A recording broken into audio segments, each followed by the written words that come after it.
학교에서 돌아온 윤미가 방에 들어가 울고 있습니다. 오늘 가장 친하던 친구 지은이와 싸웠대요. 책상 위에는 학용품이 흩어져 있고 윤미의 울음이 들려옵니다. 이 순간 엄마는 무슨 말을 어떻게든 해야 할 것 같습니다. 아이가 울 때 부모가 빨리 위로해주면 정말 아이가 회복될까요? 아니면 부모가 그 울음 속에서 조금 물러나 있을 때 아이가 스스로 일어날 수 있을까요? 초등 고학년, 중학생 자녀를 둔 부모님들이라면 이런 상황을 경험해 보셨을 거예요. 친구와 싸웠대요. 따돌렸다고 했대요. 자신을 무시했다고 했대요. 그리고 부모는 본능적으로 움직입니다. 아이가 울고 있다. 부모는 뭔가 잘못됐나 싶은 불안을 느낀다. 부모의 신체가 자동으로 반응한다. 가슴이 철렁하고 말을 건네려고 한다. 부모는 빨리 뭔가 해야 한다고 생각한다. 이 과정이 말 그대로 1초 안에 일어나요.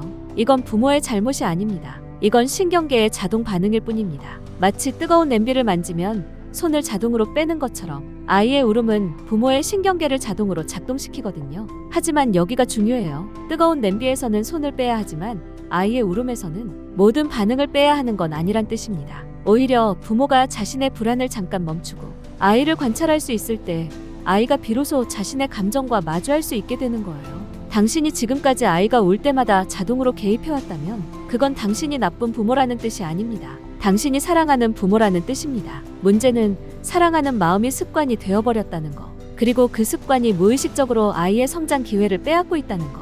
오늘 우리가 이야기할 건 바로 이거예요. 아이의 실패 이후의 그 다음 순간. 그 순간에 부모가 정확히 무엇을 하고 무엇을 하지 말아야 하는지. 그리고 가장 중요한 것은 부모가 자신의 불안함을 견딜 수 있을 때 아이가 비로소 회복력 있는 어른으로 자라난다는 것입니다. 여기서 반전이 있어요. 부모가 덜 하는 것이 더 강력할 수 있다. 이게 무슨 말인지 아세요? 우리는 보통 생각하잖아요. 좋은 부모는 많이 도와주는 부모, 빨리 반응하는 부모, 아이의 모든 것을 챙기는 부모. 근데 사실은 정반대예요. 회복력 있는 아이를 키우는 부모는 오히려 덜 도와줍니다. 왜냐하면 아이가 자신의 고통과 마주할 때 그 속에서 스스로 일어설 때 비로소 나는 할 수 있다라는 신념이 생기기 때문입니다. 신경과학에서는 이를 신경가소성이라고 부릅니다. 쉽게 말해서 뇌는 반복된 경험을 통해 새로운 신경 회로를 만들어요. 아이가 어려움을 겪고 그 속에서 차분히 생각하고 스스로 앞으로 나아가는 경험을 반복할 때 그 아이의 뇌는 점점 더 회복력 있는 뇌로 재구성되는 거죠. 그러니까 당신이 해야 할 일은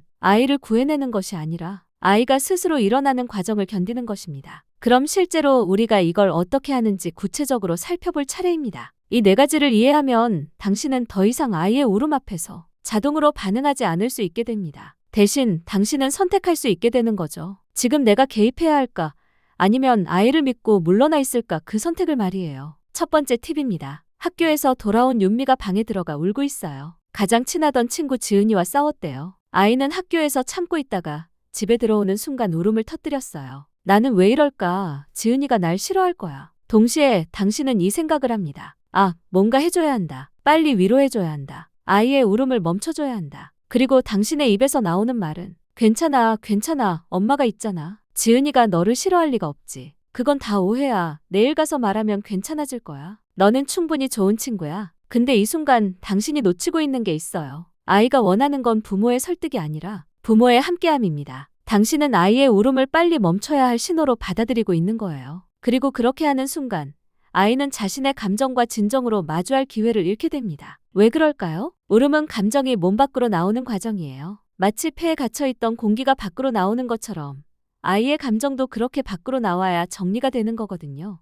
생각해보세요. 아이의 신경계는 지금 무엇을 하고 있을까요? 울음 속에서 아이의 뇌는 자신의 감정을 처리하고 있는 중입니다. 근데 부모가 괜찮아 괜찮아라고 말해버리면 아이는 자신의 감정을 끝까지 느낄 수가 없어요. 아직 나오지 않은 감정이 있는데 부모가 이제 끝났어라고 신호를 보내버리는 것 같은 거죠. 그러면 아이는 어떻게 될까요? 감정은 억눌리고 다음번에는 더 강하게 터져나옵니다. 또는 아이가 더 이상 부모 앞에서 울지 않게 돼요. 대신 혼자 방에 들어가 속으로 삭혀버립니다. 아이가 배우는 건 뭘까요? 내 감정은 엄마를 불안하게 한다. 내가 울면 안 된다. 나는 혼자 견뎌야 한다. 이런 식으로요. 정서심리학에서는 이를 감정의 억압이라고 부릅니다. 감정을 느끼지 않으려고 억누르는 대신 그 감정과 함께 있는 법을 배워야 비로소 회복력이 생긴다는 뜻이에요. 그럼 부모는 뭘 해야 할까요? 위로를 멈추라는 게 아닙니다. 위로의 방식을 바꾼다는 뜻입니다. 이게 그 차이예요. 잘못된 위로, 괜찮아, 지은이가 너를 싫어할 리가 없지. 아이의 감정을 빨리 끝내려는 위로. 올바른 위로, 아이를 안아주되 아무 말도 하지 않습니다. 또는 매우 짧게, 그래, 많이 속상하구나. 친구랑 싸워서 마음이 아프겠네. 이 정도만. 차이가 뭘까요? 첫 번째는 아이의 감정을 바꾸려는 말이고 두 번째는 아이의 감정을 인정하는 말이거든요.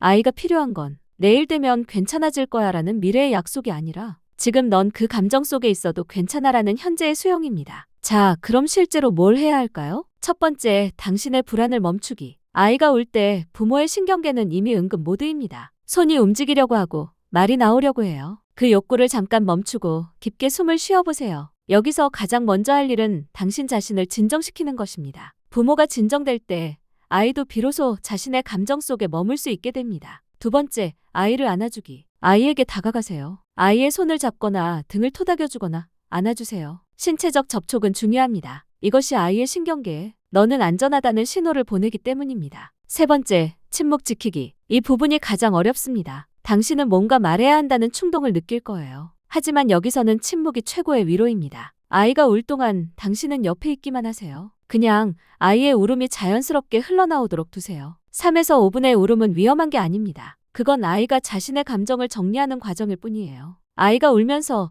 몸이 진정되는 신호를 보낼 때까지 그냥 함께 있으세요. 네 번째, 짧은 인정. 만약 말을 해야 한다면 아주 짧게. 그래, 많이 속상하구나. 친구랑 싸워서 마음이 아프겠네. 이런 식으로 아이의 감정을 인정하기만 하세요. 절대 설명하거나 설득하지 마세요. 이렇게 했을 때 뭐가 달라질까요? 아이의 입장. 아이는 자신의 감정을 끝까지 느낄 수 있습니다. 울음이 끝났을 때 아이는 내가 느낀 감정이 나쁜 게 아니구나라고 배웁니다. 아이의 신경계가 자연스럽게 진정되면서 다음에는 울음이 더 빨리 그치게 됩니다. 무엇보다 아이는 부모 앞에서 울 수 있다는 걸 배웁니다. 이것이 신뢰입니다. 어려울 때 엄마가 함께 있다. 이게 바로 안정적 애착이 형성되는 순간이에요. 당신의 입장, 당신은 뭔가 해줘야 한다는 불안감에서 벗어납니다. 대신 함께 있는 것만으로 충분하다는 걸 깨닫게 됩니다. 이것이 바로 부모의 진정한 역할입니다. 여기서 고려사항들을 말씀드릴게요. 아이가 안아달라고 요청할 때만 안아준다는 게 아닙니다. 아이는 아직 자신의 욕구를 명확히 표현하지 못할 수도 있어요. 그러니까 당신이 먼저 가서 엄마가 여기 있다라는 걸 보여주되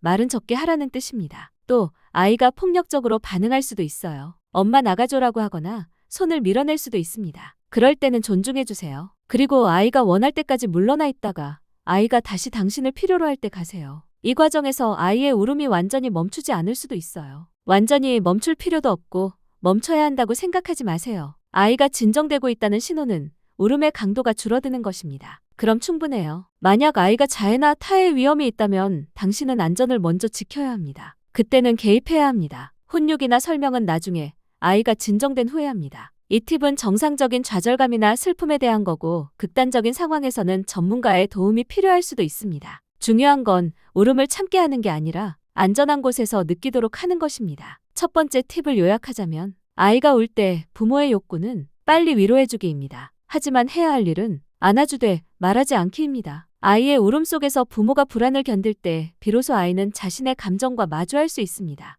두 번째 팁입니다. 아이의 울음이 어느 정도 그쳐갔어요. 당신은 옆에 있었고 말하지 않았고 그냥 함께 있었어요. 그런데 지금 아이는 울음을 멈추고 다른 말을 하기 시작합니다. 엄마, 나는 왜 이럴까? 지은이가 날 싫어할 것 같아. 다른 애들도 나를 피할 거야. 이제 아이는 울고 있지 않습니다. 대신 아이는 자신을 깎아내리고 있어요. 이를 자책이라고 부릅니다. 그리고 당신은 지금 이런 생각을 합니다. 아, 우리 아이가 자신을 미워하고 있구나. 내가 빨리 설득해줘야 한다. 이 생각을 바꿔줘야 한다. 그래서 당신의 입에서 나오는 말은 그런 말 하지 마. 넌 좋은 아이잖아. 지은이가 너를 싫어할 리가 없어. 너희는 친했으니까. 한 번의 싸움으로 모든 게 끝나는 건 아니야. 다른 친구들은 너를 잘 알고 있어. 너는 충분히 좋은 아이야. 당신은 아이의 자책을 제거해야 할 나쁜 감정으로 받아들이고 있는 거예요. 그리고 당신은 그 감정을 강제로 바꿔주려고 시도하는 거죠. 근데 감정은 그렇게 쉽게 바뀌지 않습니다. 오히려 당신이 강하게 설득하려 할수록 아이는 더욱 자신의 부정적인 생각에 집착하게 됩니다. 왜 그럴까요? 이건 심리학에서 말하는 심리적 반발 때문입니다. 쉽게 말해서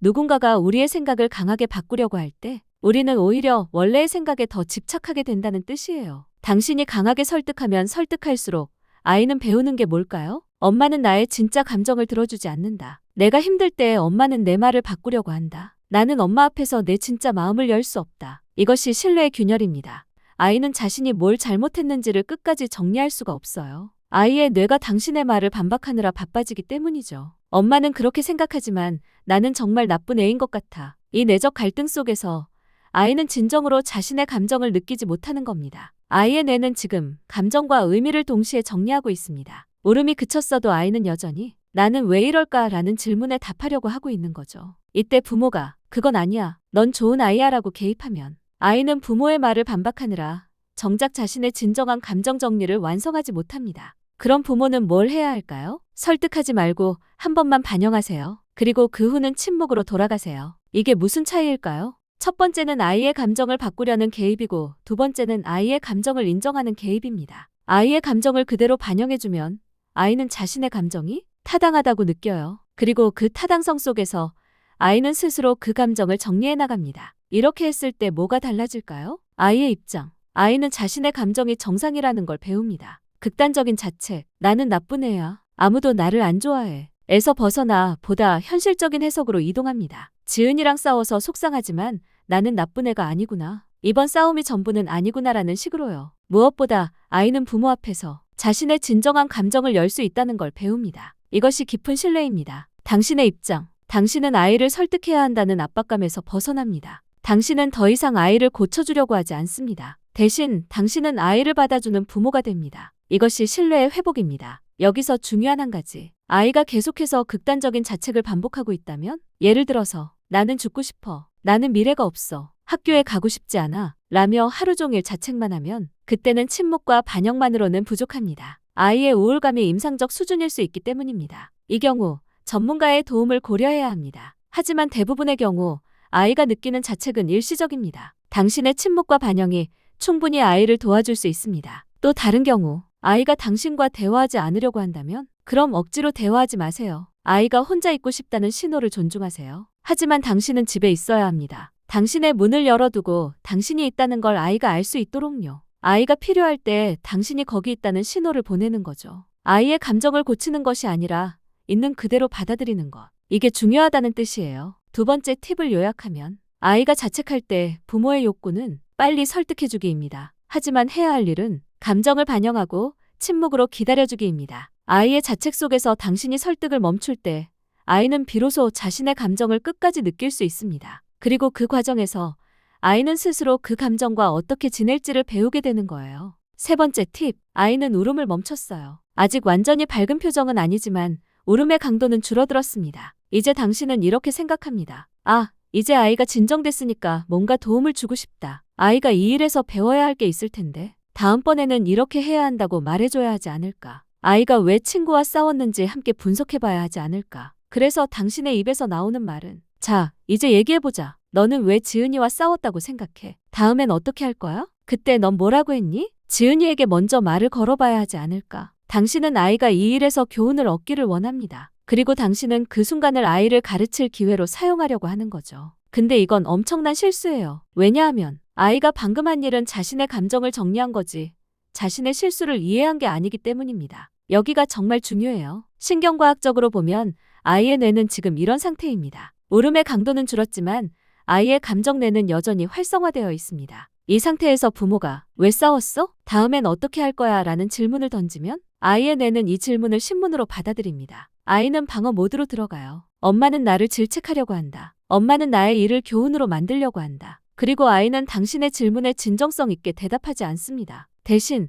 아이는 당신이 원하는 대답을 하려고 합니다. 아, 다음엔 더 신경 써야 할 것 같아요. 네, 저는 지은이한테 말을 너무 심하게 했어요. 이것은 아이의 진정한 성찰이 아닙니다. 이것은 아이가 부모를 만족시키기 위한 대답일 뿐입니다. 더 심각한 문제가 있습니다. 당신이 아이에게 계속 교훈을 전달하고 계속 왜를 물으면 아이는 배우는 게 뭘까요? 내 감정은 중요하지 않고 엄마의 기대와 교훈이 중요하다. 나는 내 감정을 느낄 시간도 없이 계속 배워야 하는 아이다. 이것이 아이의 자율성을 빼앗는 순간입니다. 정서심리학에서는 이를 부모의 과도한 개입이라고 부릅니다. 부모가 아이의 감정을 느끼는 과정에 계속 개입하면 아이는 점점 자신의 감정을 느끼는 능력을 잃게 됩니다. 아이가 배움을 얻으려면 먼저 감정이 정리되어야 합니다. 자, 그럼 실제로 뭘 해야 할까요? 아이가 어느 정도 진정되었을 때 당신의 첫 질문은 지금 어떤 기분이야? 또는 많이 힘들었구나. 이 질문의 목적은 아이가 여전히 감정 속에 있다는 것을 인정하고 아직 교훈을 논할 단계가 아니라는 신호입니다. 만약 아이가 침묵한다면 그 침묵을 존중해주세요. 아이는 아직 자신의 감정을 정리하고 있을 수도 있으니까요. 아이가 당신을 바라보거나 아이가 말을 건넬 때만 질문합니다. 그때 정확히 뭐가 있었어? 또는 너는 어떻게 생각했어? 중요한 것은 왜? 라는 질문을 피하는 것입니다. 왜 친구랑 싸웠어? 라고 물으면 이건 질책처럼 들리기 때문입니다. 판단하는 질문도 하지 마세요. 너가 말을 너무 심하게 했나? 이렇게 물으면 이건 비난처럼 들립니다. 대신 그때 너는 뭐라고 했어? 처럼 사실을 확인하는 질문만 하세요. 가장 중요한 것은 아이가 대답할 때까지 기다리는 것입니다. 아이가 스스로 생각할 공간을 주는 것이 회복력의 시작입니다. 아이가 뭔가 대답했을 때 당신은 먼저 그 말을 반영합니다. 지은이가 제 말을 안 들어줬어요. 지은이가 너 말을 안 들어줬구나. 한 문장만으로 충분합니다. 더 이상 설명하거나 조언하지 마세요. 이제 중요한 것은 함께 생각하기의 자세입니다. 당신이 모든 답을 가진 선생님이 되는 것이 아니라 함께 생각하는 동료가 되어주는 거예요. 이런 상황에선 뭘 할 수 있을까? 다음에는 어떻게 하면 좋을까? 당신도 이 질문에 함께 답하는 느낌으로 대화하세요. 엄마도 친구가 내 말을 안 들어줄 때는 화났어. 엄마는 이렇게 해봤는데 너는 어떻게 생각해? 이런 식으로 당신의 경험을 나누고 아이의 의견을 물어보세요. 이렇게 하면 아이는 당신을 질책하는 사람이 아니라 자신의 옆에 있는 동료로 느끼게 됩니다. 중요한 것은 아이의 대답을 즉시 평가하지 않는 것입니다. 아이가 당신이 생각하는 좋은 대답을 하지 않았다 해도 정정하지 마세요. 아이가 스스로 생각하는 과정 자체가 더 중요합니다. 아이가 자신의 실수를 자발적으로 이야기하려고 할 때 그때가 비로소 당신이 개입할 시간이에요. 그 신호는 뭘까요? 아이의 눈에 생기가 돌아올 때, 아이가 그런데 라고 말을 시작할 때, 아이가 당신의 질문에 자발적으로 대답하려고 할 때, 이런 식의 신호들이에요. 그때까지 당신은 기다려주세요. 아이가 모르겠어라고 해도 그걸 존중해주세요. 아이가 자발적으로 뭔가를 말하면 그렇구나, 그럼 그렇게 해봐, 엄마는 너를 믿어. 이 한 문장이 신뢰의 메시지입니다. 이렇게 했을 때 뭐가 달라질까요? 아이의 입장. 아이는 부모가 자신을 가르치려고 하지 않는다는 걸 느낍니다. 아이는 시간을 가지고 자신의 감정을 처리할 수 있습니다. 당신이 재촉하지 않으니까 아이는 자신의 속도대로 자신의 감정과 마주할 수 있는 거죠. 아이는 스스로 생각하면서 자신의 싸움에서 진정한 배움을 얻습니다. 더 중요한 것은 아이는 자신이 선택의 주인공이라고 느낍니다. 아이가 스스로 결정한 것이기에 아이는 그것을 실행하고 싶어 합니다. 이것이 내재적 동기입니다. 그리고 그 과정을 완료한 아이는 다음날 더욱 강해진 모습으로 일어납니다. 당신의 입장. 당신은 아이가 스스로 배우는 것을 지켜보는 기쁨을 느낍니다. 당신은 아이를 진정으로 믿기 시작합니다. 이것이 진정한 부모의 역할입니다. 가장 중요한 것은 아이는 부모를 신뢰하게 됩니다. 엄마는 내 감정이 정리될 때까지 기다려줘. 엄마는 나를 밀어붙이지 않아. 엄마는 나를 믿는구나. 이런 깊은 신뢰감이 형성되는 거고 이게 바로 안정적 애착의 심화입니다. 이 모든 것이 한 번의 대화에서 일어나지 않을 수도 있어요. 며칠에 걸쳐 천천히 이루어질 수도 있다는 뜻이에요. 그건 정상이고 오히려 그게 건강한 과정입니다. 하루가 지났어요. 아이는 어제의 친구와의 다툰 충격에서 조금은 회복했어요. 근데 오늘 학교에서 비슷한 일이 또 생겼어요. 그리고 아이가 집에 와서 또 다시 울음을 터뜨렸습니다. 이번엔 당신은 이렇게 생각합니다. 이번엔 내가 더 강하게 개입해야 하는 건 아닐까? 아이가 이런 상황에서 벗어날 수 있도록 뭔가 해줘야 하지 않을까? 학교에 연락해서 그 친구를 조치해야 하지 않을까? 아이가 다른 반으로 옮겨야 하지 않을까? 지난번처럼 침묵하고 기다리는 게 아니라 당신은 아이를 통제하기 시작합니다. 이번엔 아이가 다시 실패하지 않도록 막아줘야 한다. 이런 생각으로요. 그리고 이게 가장 심각한 형태의 부모 개입입니다. 왜냐하면 아이는 지금 뭘 배우고 있을까요? 나는 어려운 관계를 헤쳐나갈 수 없다. 엄마가 모든 걸 챙겨주지 않으면 나는 안 된다. 반복적인 보호와 통제 속에서 아이는 스스로를 무능하다고 생각하게 되는 거예요. 그리고 당신도 뭘 배우고 있을까요? 아이의 고통은 내 책임이다. 내가 아이를 완벽하게 보호하지 못하면 나는 나쁜 부모다. 내가 모든 걸 통제해야만 아이가 안전하다. 이런 식으로요. 이것이 바로 과보호의 악순환입니다. 아이가 커서도 부모의 과도한 개입은 계속되고 아이는 성인이 되어서도 자신의 선택을 믿지 못하게 되는 거죠. 어려움과 도전에 노출될 때 우리는 더 강해집니다. 친구 관계의 어려움은 아이가 견딜 수 있는 작은 스트레스입니다. 그 작은 스트레스 속에서 아이는 자신이 생각보다 강하다는 걸 배웁니다. 근데 부모가 그 모든 어려움을 제거해 주려고 하면 아이는 자신의 강함을 느낄 기회를 잃는 거예요. 그렇다면 이 순간 부모는 뭘 해야 할까요? 첫 번째는 당신의 통제 욕구를 정확히 인식하는 것입니다. 아, 지금 내가 이 아이를 통제하려고 한다. 아, 지금 내가 학교에 전화해서 상황을 해결하려고 한다. 아, 지금 내가 아이의 선택권을 빼앗으려고 한다. 그 인식이 전부예요. 그 욕구를 행동으로 옮기기 전에 그걸 인식하는 순간 당신은 이미 절반을 성공한 거예요. 두 번째는 아이가 같은 상황에 다시 직면했을 때 당신은 아이에게 다른 선택을 강요하는 게 아니라 선택할 수 있는 기회를 주는 것입니다. 어제는 지은이와 어떻게 됐어? 오늘은 넌 어떻게 하고 싶어? 어떤 방법이 더 나을 것 같아? 이것만 물어보세요. 여기서 중요한 건 당신이 아이의 선택을 통제하려 하지 않는다는 거예요. 아이에게 해야 한다고 강요하지 않기. 아이에게 엄마가 도와줄게라고 개입하지 않기. 대신 넌 이걸 할 수 있는 능력이 있어라는 신뢰를 보내기. 세 번째는 아이가 어제와 같은 실수를 반복할 수도 있다는 걸 인정하는 것입니다. 그건 아이가 배우지 못했다는 뜻이 아니라 아이가 아직 배우는 과정에 있다는 뜻이에요. 사람은 한 번에 배우지 않습니다. 실패와 시도의 반복을 통해 배워요. 당신이 해야 할 일은 그 반복의 과정을 문제로 보는 게 아니라 배움으로 보는 것입니다. 부모의 역할은 안전의 경계를 명확하게 설정하는 것입니다. 한 가지 엄마가 분명하게 말하고 싶은 게 있어.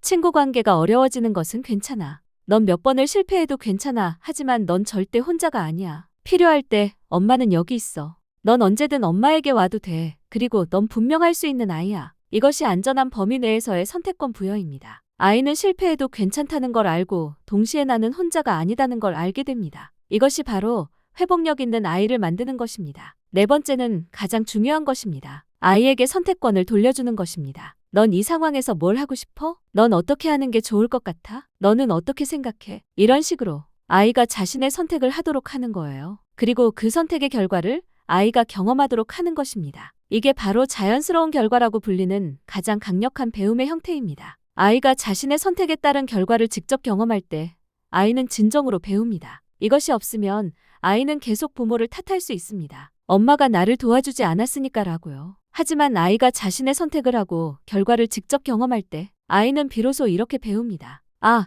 내가 먼저 말을 걸었으면 이런 일이 안 났을 텐데. 내 선택이 중요하구나. 다음엔 내가 다르게 해봐야겠다. 이것이 책임감의 시작입니다. 여기서 중요한 한 가지. 모든 선택을 아이에게 맡긴다는 뜻이 아닙니다. 안전 문제, 건강 문제, 도덕 문제는 부모가 명확한 경계를 설정해야 합니다. 하지만 친구 관계를 어떻게 풀어나갈지는 아이의 선택 영역입니다. 당신의 역할은 경계를 명확히 하고 그 안에서 아이의 선택권을 존중하는 것입니다. 만약 아이가 선택을 하지 못한다면 억지로 강요하지 마세요. 대신 시간을 주세요. 괜찮아, 시간을 가져도 돼. 네 번째 팁을 요약하면 아이가 같은 친구 문제를 반복할 때 부모의 욕구는 이번엔 막아주기입니다. 하지만 해야 할 일은 지난번처럼 기다려주되 선택권을 더 명확하게 주기입니다. 아이가 같은 실패를 반복할지라도 그 반복 속에서 아이는 점점 자신의 선택권을 느껴갑니다. 반복되는 실패 속에서 아이는 점점 더 강해집니다. 그리고 부모도 아이를 더 깊게 신뢰할 수 있게 됩니다. 그리고 그 선택권 속에서 비로소 진정한 회복력이 자라나는 거예요. 이것이 바로 회복력 있는 아이와 신뢰하는 부모의 관계입니다. 우리가 살펴본 것을 다시 정리해 보겠습니다. 지금까지 이 내용을 들으면서 생각했을 수도 있습니다. 이건 너무 어려운데 정말 내가 할 수 있을까? 지금까지 다르게 해왔는데 지금부터 바꿀 수 있을까? 네, 처음엔 어렵습니다. 당신의 신경계도 아이의 신경계도 이미 어떤 패턴에 익숙해져 있거든요. 아이가 울 때 당신은 빨리 위로해줘야 한다고 생각했습니다. 아이가 자책할 때 당신은 빨리 설득해줘야 한다고 생각했습니다. 아이가 진정된 후 당신은 빨리 교훈을 전달해줘야 한다고 생각했습니다. 아이가 또 친구 문제로 힘들 때 당신은 이번엔 학교에 연락하고 상황을 해결해줘야 한다고 생각했습니다. 그 모든 생각은 사랑에서 비롯된 것입니다. 하지만 여기가 중요합니다. 부모가 해야 할 일은 빨리 해결해주는 것이 아니라 기다려주는 것입니다. 그때 비로소 아이는 자신의 감정과 마주할 수 있고 스스로 일어설 수 있게 됩니다. 당신의 아이가 언젠가 어른이 되어 어려운 상황에 맞닥뜨렸을 때 그 아이는 어떻게 할까요? 울음을 느낄 겁니다. 자책을 할 겁니다. 불안을 느낄 겁니다. 하지만 그 순간 그 아이의 뇌에는 당신과의 이 모든 순간들이 저장되어 있을 거예요. 엄마가 나의 울음을 인정해줬고 엄마가 나를 밀어붙이지 않았고 엄마가 나를 믿어줬고 나는 그 속에서 일어설 수 있었다. 그 기억이, 그 감각이, 그 신뢰가 그 어른이 된 아이를 지탱할 겁니다. 모든 상황에서 다 이 팁들을 완벽하게 따라야 한다고 생각하지 마세요. 완벽한 부모가 되려고 애쓰기보다 아이와 함께 성장하려고 애쓰는 부모가 되세요. 아이가 회복력 있는 어른으로 자라나는 것만큼이나 중요한 것은 당신이 신뢰하는 부모로 성장하는 것입니다. 이것이 이 영상의 모든 것을 관통하는 핵심입니다. 당신을 응원합니다.